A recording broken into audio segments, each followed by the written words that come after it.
Good morning, students. Today we are going to start polygons. Now what are polygons? Polygons are closed plane figures that are made up of only line segments which do not cross each other. Each side of the polygon intersects exactly two other sides at the end points only, and no two sides cross each other.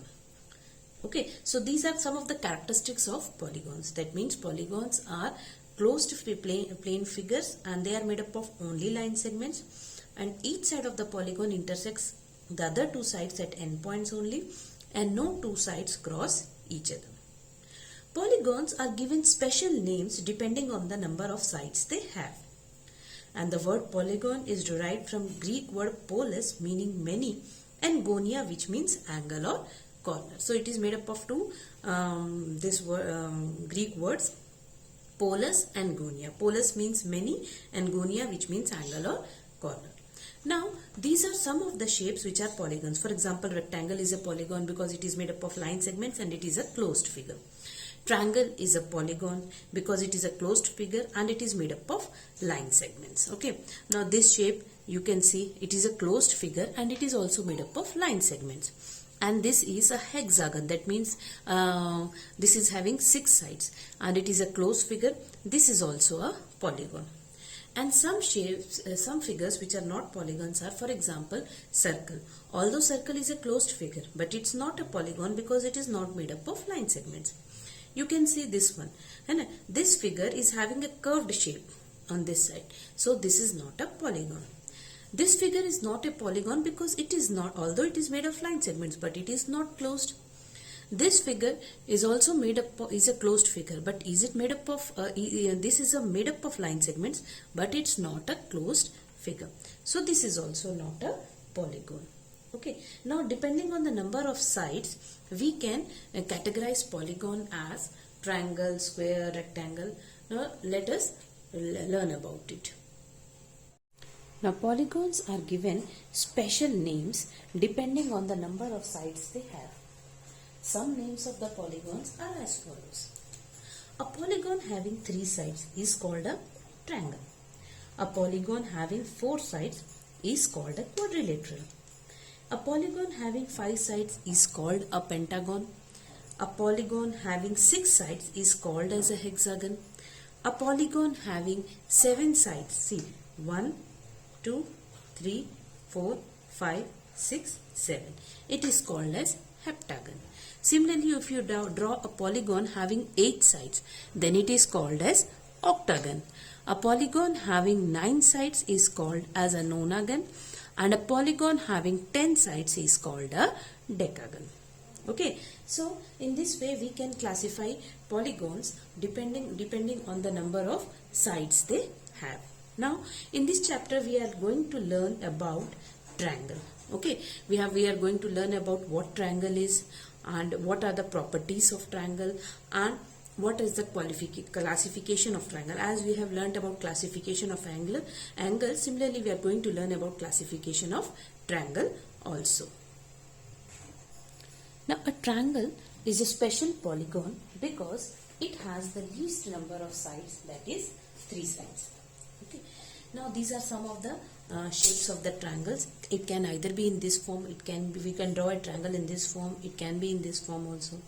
Now the symbol triangle is used to denote a triangle. For example, we denote angle. What is the symbol? This is the symbol of angle. This is the symbol of degree. Similarly, this symbol is used to denote a triangle. A triangle has 3 sides, 3 angles, and hence 3 vertices. Okay, see, these are the 3 sides of a triangle. Okay, now 3 angles are angle A, angle B, angle C. These are the 3 angles, and how many vertices? 3 vertices. That means this is one vertex, this is one vertex, and this is one vertex. That means it is having 3 sides, 3 angles, and 3 vertices. 3 vertices are generally named by 3 consecutive letters of English alphabet, such as we denote it by 3 consecutive. For example, A, B, C, or C, D, E you can take, or you can write E, F, G, or GHI है ना, or you can take PQR also. So a triangle is denoted by 3 consecutive letters of English alphabet. A triangle with vertices A, B and C is denoted by, see in this symbol we denote, okay, we write it as triangle ABC. 3 sides of triangle ABC are, what are the 3 sides? AB, this is one side AB, this is the other side BC, and this is one side AC, CA or AC. So these are the 3 sides of the triangle, okay, and 3 angles. What are the 3 angles? 3 angles of triangle are angle A, this is one angle, this is one angle, and this is one angle. Okay, 3 angles of a triangle are, you can either call it angle A, and if I draw a triangle in this form and I name it as PQR. So what are the 3 sides? 3 sides are, this is one side PQ, QR and PR. These are the 3 sides. And which are the 3 angles? Angle P, angle Q and angle R. These are the 3 angles of a triangle. Okay, you can also name the angle as angle PQR, angle PRQ and angle QPR by putting the vertex in the middle, or simply you can call it, you can name it as angle P, angle Q and angle R. Okay, now there is one important property of a triangle that is called as angle sum property of a triangle. Now let us learn about it. Now, what is the angle sum property of a triangle? That means the sum of 3 interior angles of a triangle is 180 degree. That is, suppose a triangle is there and then angle A plus angle B plus angle C, and what is their sum equal to? It is equal to 180 degree. So however, of whichever shape we may draw the triangle, okay, if we, for example, if we have drawn, if there is a triangle PQR, okay, and if you measure angle P, we are knowing how to measure an angle, and if you measure angle Q and if you measure angle R, and if you find the sum of angle P plus angle Q plus angle R, you will find that it is always equal to 180 degree.